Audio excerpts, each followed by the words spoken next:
J'appelle le Fouta le pays Peul. Le pays Peul, c'est lui qui appelle le Fouta. Il va jusqu'au port de l'Éthiopie. Dans ce territoire-là, c'est ici que délimite le territoire. C'est le territoire, dans ce territoire-là, comment on détermine le pays d'un peuple? Quand tu entends un pays Touareg, pays machin, chaque peuple a un pays à l'intérieur. Chaque peuple a un pays. Quel est son pays? C'est la zone où il est majoritaire, c'est la zone où c'est sa culture qui domine, c'est la zone où c'est sa langue qui domine, c'est la zone où il est historique. Maintenant, quand tu prends ce territoire-là, jusqu'à là-bas, là, le seul ethnie que tu retrouves partout, c'est le peuple. Ouais. L'ethnie la plus nombreuse dans ce territoire-là, c'est le peuple. Ouais, je suis d'accord. Comparé à n'importe quelle ethnie dans la zone. Ouais, je suis d'accord. L'ethnie la plus historique dans la zone, l'ethnie historique dans cette zone, l'ethnie historique. On a eu plein de royaumes et d'empires dans cette zone. On a eu dans toute cette zone. Ouais. Voilà. Après, c'est notre langue qui a la plus parlé dans cette zone. Parce que quand tu prends le nom de l'Équateur Peul au Soudan, le nom de l'Équateur Peul au Nigeria, le nom de l'Équateur Peul en Mauritanie au moins, le nom de l'Équateur Peul dans les différents pays qui les additionnent, il verra que c'est la langue qui a la plus parlé que n'importe quelle autre langue dans la zone. Je n'ai pas dit le contraire.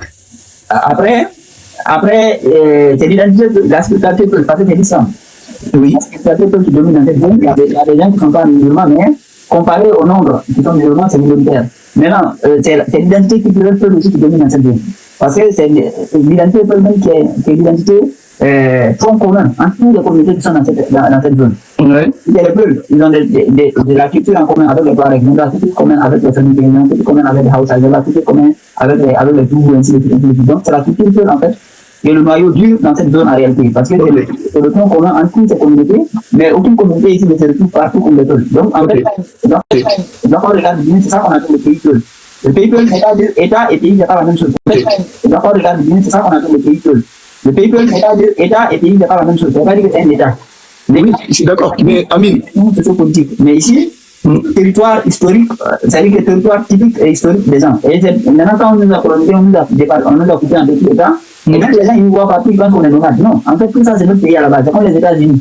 Ok. Maintenant. J'ai mis le nom Fouta parce que les Peuls appellent toujours leur pays Fouta.